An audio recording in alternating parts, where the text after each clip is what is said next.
influence the motion of the electron. So based on these assumptions, we try to understand the DC electrical conductivity of a metal as per Drude model, and in which we consider there are positive ion cores, and inside the positive ion cores, the electrons are roaming here and there at randomly, and they are striking with these positive ion cores. So we define time that we call as mean collision time tau, which is the time between two successive collisions experienced by the electron. Then we calculated what is the probability of a collision in a very infinitesimally small time dt. That we calculated was dt over tau. If dt is much smaller than tau, then there is a finite probability that electron may or may not have collision. But if dt is much greater than the relaxation time, then the electron will definitely suffer the collision. So then we wanted to calculate, if we know the momentum of electron at any time t, can we predict its momentum at time t plus dt? So for that, we considered that electron does not suffer a collision in time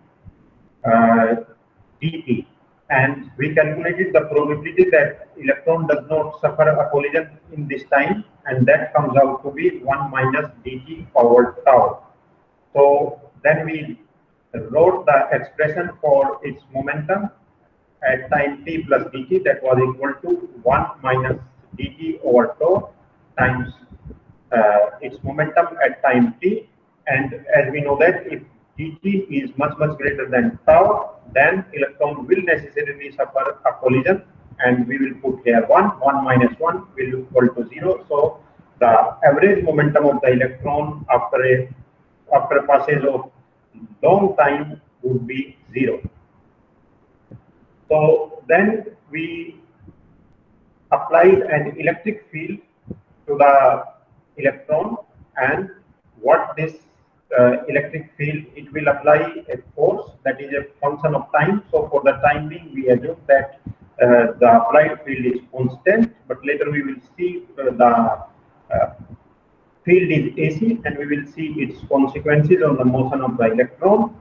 So when we apply the DC electric field, it will change the momentum of the electron. The electron's momentum will keep on increasing, and the change in momentum was defined as delta P equal to dt times the applied force as per Newton's law.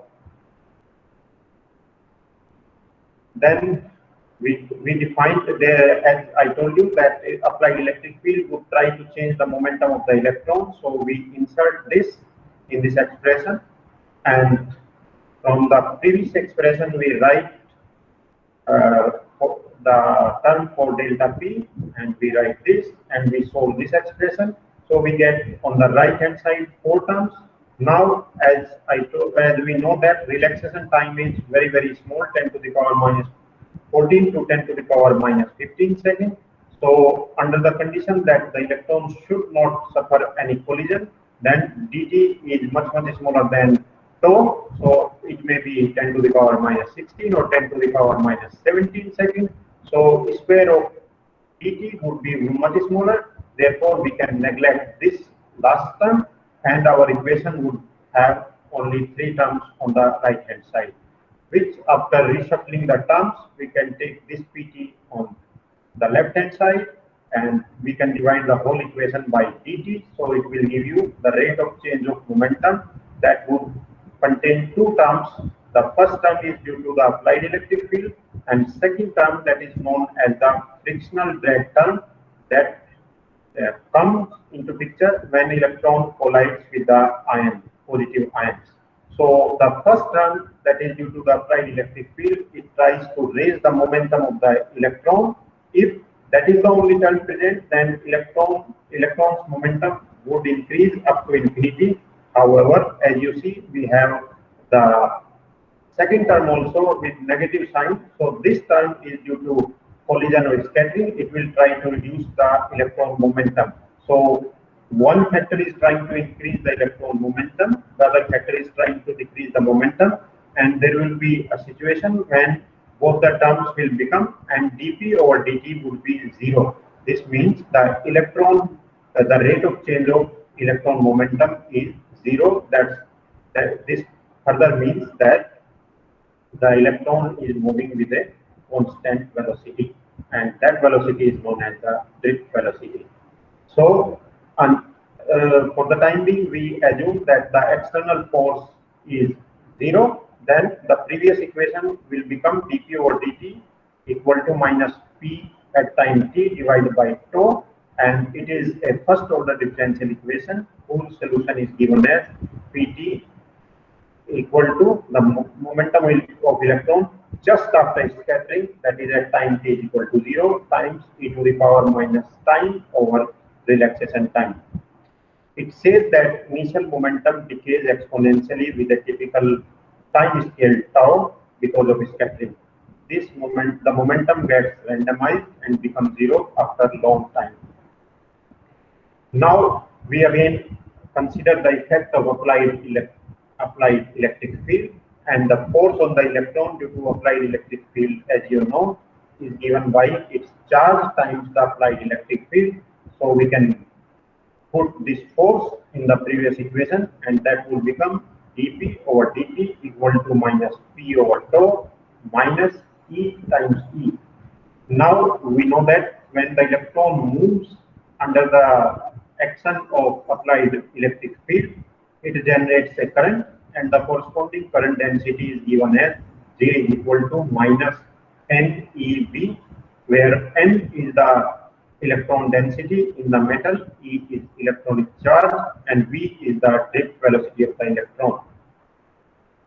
So as I told you that under the steady state condition, when the momentum due to the applied field is balanced by the momentum due to scattering, so dp over dt would become 0, and when we put dp over dt equal to 0 in this equation, so this equation would lead to p is equal to minus e times tau, and p here is momentum, that is equal to mv.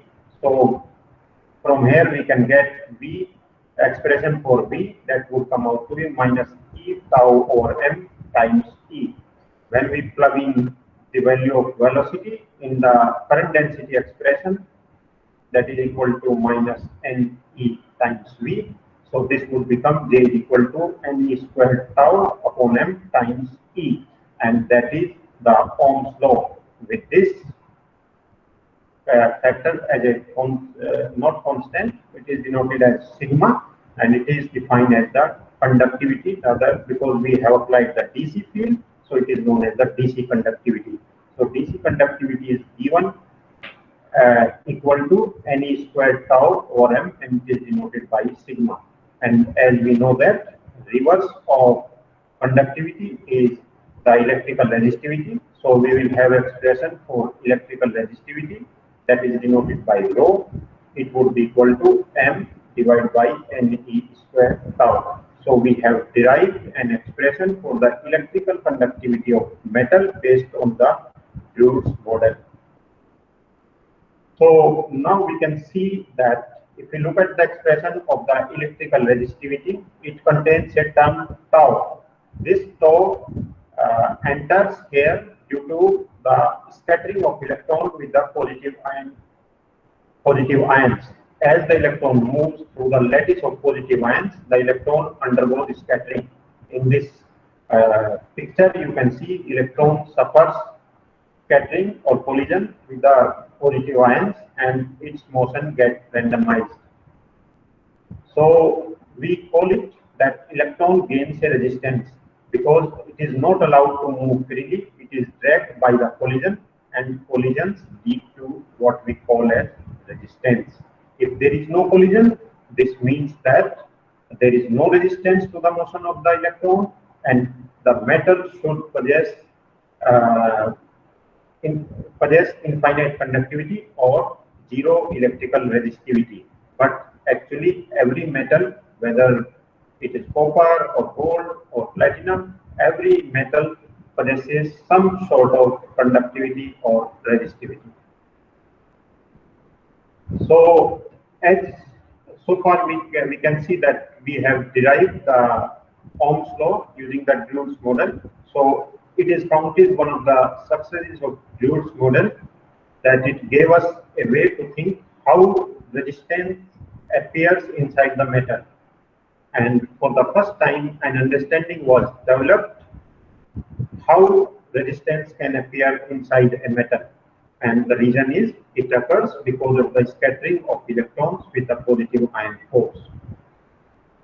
Now we try to calculate the mean free path for metals, and we take the example of copper. So as we know that conductivity is given by Ne squared tau over m, and electrical resistivity is inverse of this. So in order to estimate the mean free path, we require the value of tau, and in order to calculate tau, we need resistivity and n in this expression. So we can very well calculate the electrical resistivity if we take a copper wire and we connect it with a battery. So a current will start flowing. Current is I, and we can measure the voltage across the copper wire. So we can easily calculate what is the resistance of that copper piece. And from the dimensions of that copper wire, if we know the cross-sectional area of the wire, and if we know the length of the wire, we can easily calculate its electrical resistivity. So electrical resistivity of the copper comes out to be of the order of 10 to the power minus 8 ohm meter. In order to estimate tau, what else we need? N. N is the electron density, that is number of electrons per unit volume. It may be in centimeter cube or it may be in meter cube. And so number of electrons per unit volume can be written as Na, that is Avogadro number, atoms per mole, times zeta, that is the density of copper in kilogram per meter cube, times Z. Z is the number of electrons contributed by each copper atom. In case of copper, it is equal to 1, times divided by A, that is the atomic mass of copper atom in kilogram per mole. And here I have written these values, and if we plug in all these values here, N comes out to be 8.49 into 10 to the power 28 electrons per meter cube in case of copper. So now we know the resistivity of copper, we know the electron density in case of copper, so we can calculate what is tau for copper. That comes out to be 2.43 into 10 to the power minus 14 seconds at room temperature. Generally values for tau, that is the relaxation time, for metals is between 10 to the power minus 14 to 10 to the power minus 15 seconds. Now our aim was to calculate the mean free path.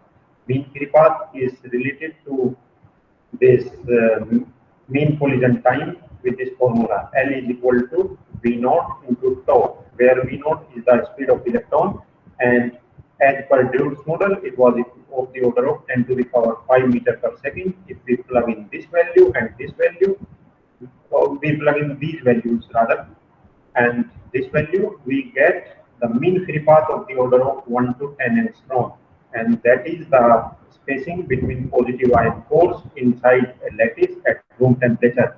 So this proves that electron does suffer collision from the positive ion cores. So this was considered one of the successes of Drude's model. So as I told you, we are getting the mean free path of the electron to be of the range of lattice spacing. Therefore, Drude assumed that the scattering of the electron is from the ionic lattice. Hence, it looks as if, as per Drude, the ionic lattice is going to cause the scattering of the electron, as the scattering length is equal to the period of the ions in the solid. So this will lead to the resistance in the metal. So it seems that Drude model is very good. it can explain the electrical conductivity, but whatever we have done so far is at room temperature. And as we study the resistivity of metal as a function of temperature, so then we will see that Drude's model fails. And this is how it fails. So as we have discussed that Drude assumes electrons to be as a classical particles which follow the Maxwell-Boltzmann distribution, whose velocity is given as under root 3 kBt divided by m, and it comes out to be 10 to the power 5 meter per second. So, and it is proportional to the square root of temperature. Actually, it is not so.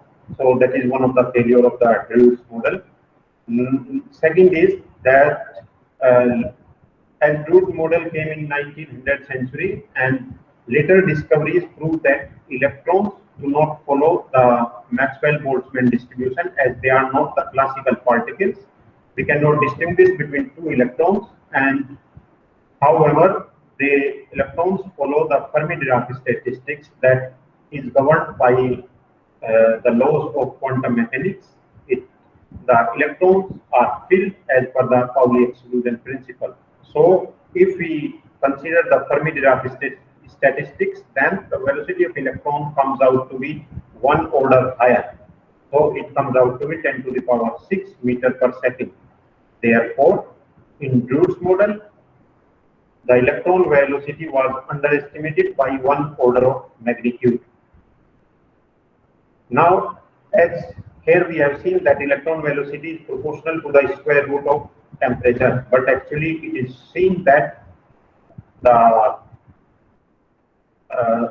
velocity of conduction electron is independent of temperature. So again, that is contrary to the Drude's model.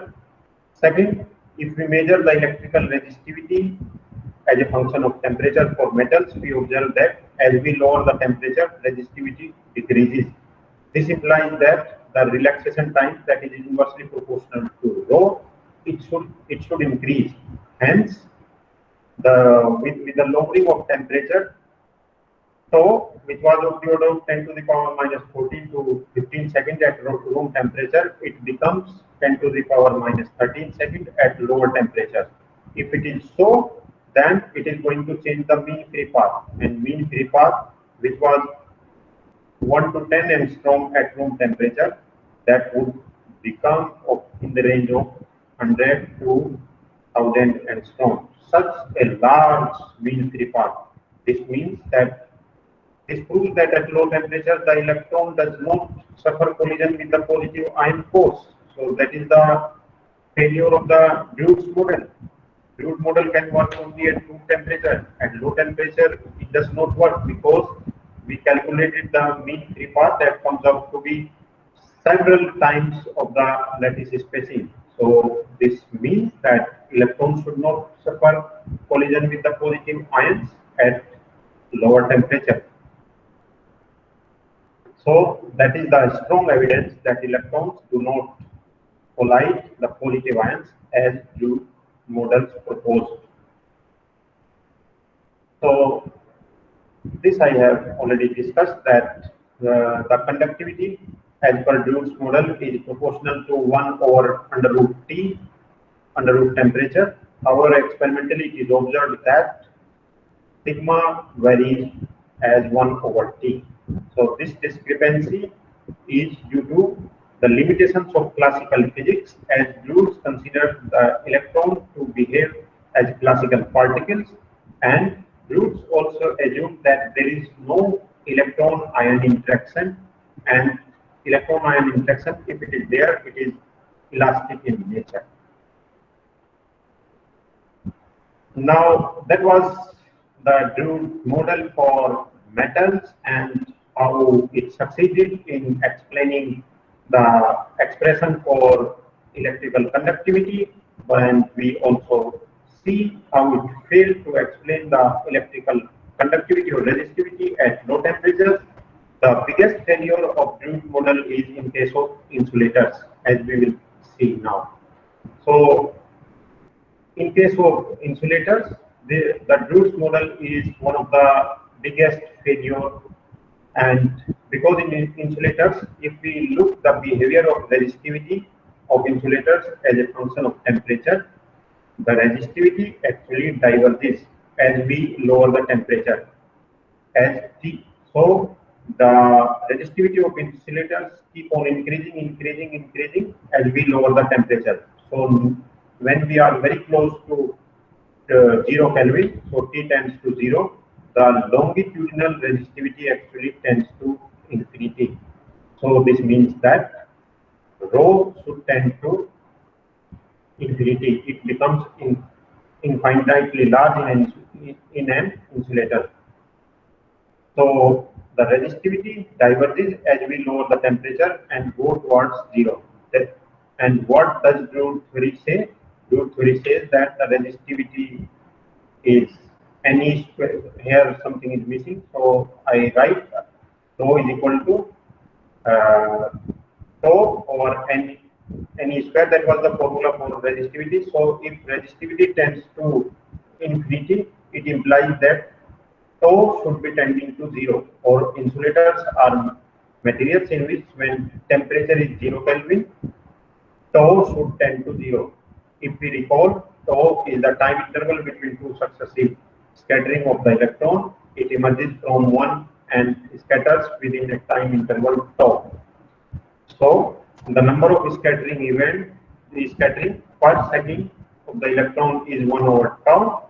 This is the scattering rate of the electron, and as tau tends to 0, as t tends to 0 implies that the scattering rate tends to infinity, and this is completely absurd.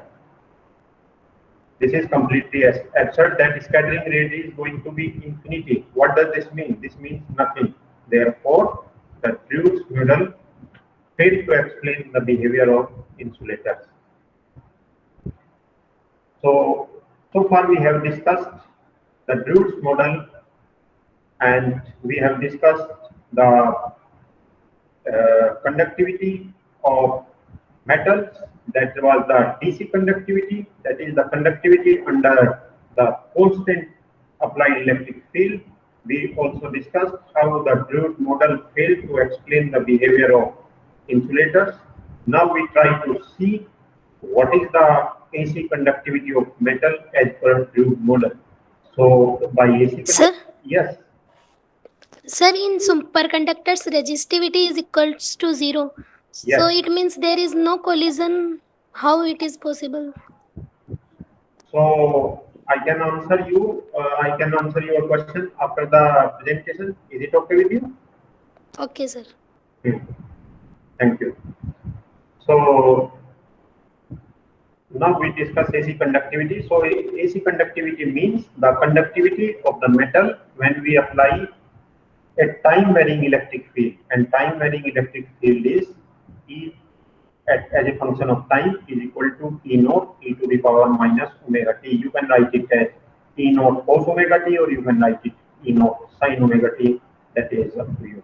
So if we apply such fields on a metal, then the equation of the electron motion between the collision is, as we know that we have already seen this equation, dp over dt equal to minus p at time t divided by tau minus e times e. So we have seen that if we are not having any electric field, how the momentum is going to change.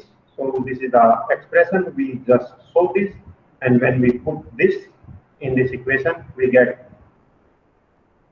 minus iota omega times p naught equal to minus p naught divided by tau minus e naught, and the current density that is equal to minus ne times the velocity of the electron. So velocity of the electron can be written in the form of its momentum.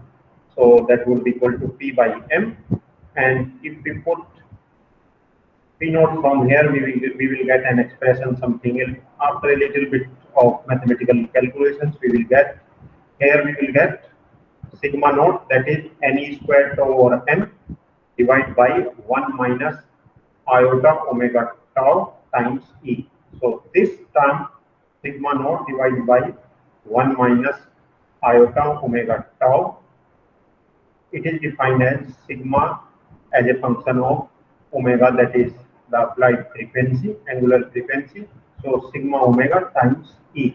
Here sigma omega is defined as the AC conductivity. The conductivity depends upon the frequency of the applied field, and the real, because it is a complex number, it will have real part, it will also have the imaginary part. Real part will give you the magnitude of the conductivity, whereas the imaginary part will tell us about the losses in the material when we apply the AC field. So real part of this expression is expressed as sigma omega is equal to sigma naught divided by 1 plus omega square times tau square. Sigma naught, it is the DC conductivity that we have already derived, and it was equal to Ne square tau over N. So now we apply this equation to the propagation of electromagnetic waves inside a metal, and for that we use Maxwell's 4 equations, and you already have studied these Maxwell's equations. The first Maxwell equation is inside a metal, del dot E equal to 0. So, and the second equation is del dot B equal to 0. Actually, they have some terms, but in case of metals, the first equation becomes 0, and we have the third equation that is known as the Faraday's law. Del cross E is equal to minus del V over del T. Its statement is that a time varying magnetic field produces electric field. And fourth one is modified Ampere's law.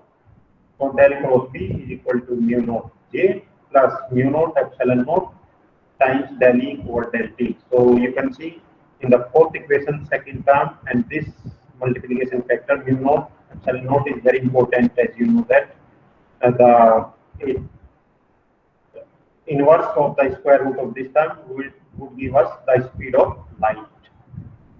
So if we take the curl of equation third, this is the equation, so it will become del cross E would be equal to minus del over del T times del cross B, and del cross B is the fourth equation, so we plug in the fourth equation here, and then we know that in case of metal, J current density to conductivity, J is equal to sigma E, so we write in place of J we write sigma E. So this equation becomes minus del over del T times mu naught sigma E plus mu naught epsilon naught del E over del T. So in this solution, as we have applied an AC field, so we write E tau is equal to Ex, it should be E naught rather, times e to the power minus iota omega t. So if we write on this term here in this equation and we solve the left hand side, and after a little bit of mathematics which you will do yourself, we will get this expression del square E plus omega square divided by t square times 1 plus iota sigma divided by omega epsilon naught times c equal to 0, or this can be written as del square E plus omega square c square times epsilon omega times E equal to 0. This epsilon omega that was equal to, for this expression inside the bracket, it is known as the complex dielectric constant. So complex dielectric constant is, as it is a complex number, it will have the real part and the imaginary part. Real part will tell us about the dielectric constant of the material, whereas the imaginary part will tell us about the losses inside the medium.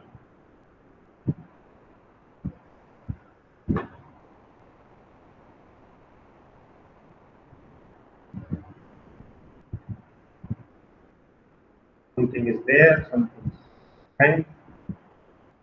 Let me try to.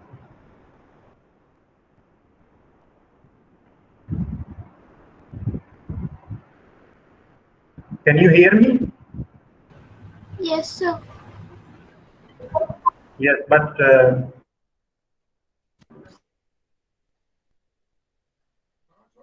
something much further.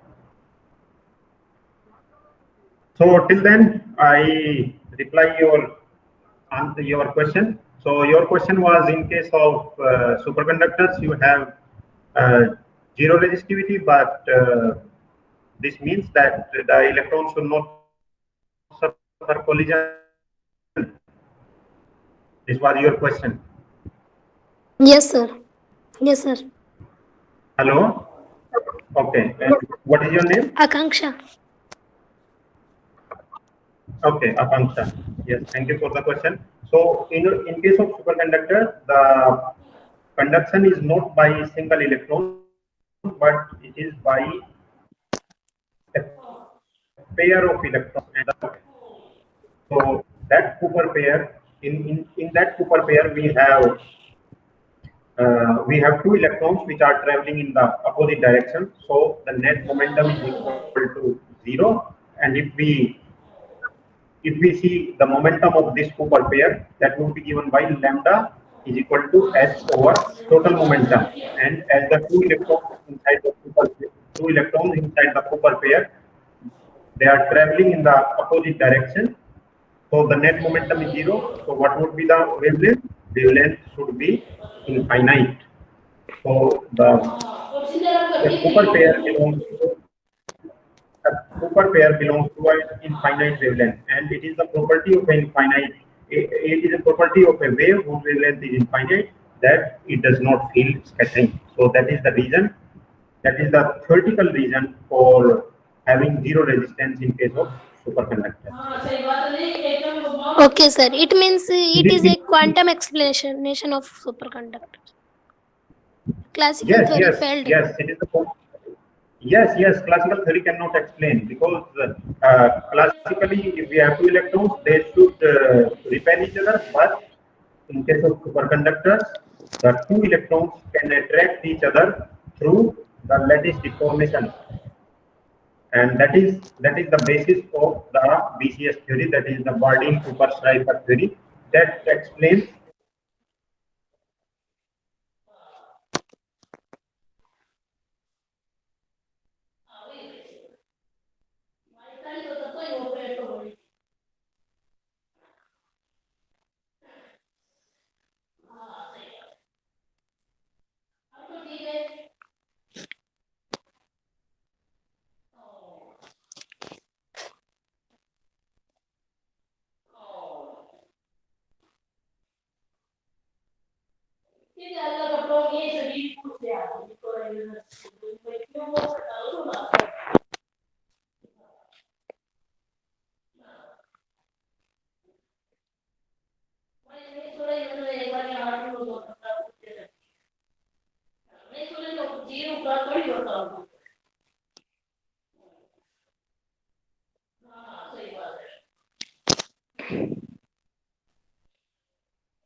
Sir, your voice is not audible.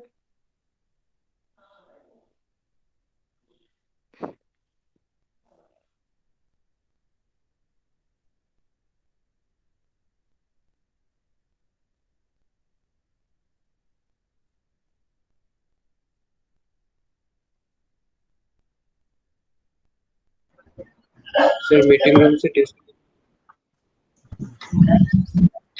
Sir message आया sir का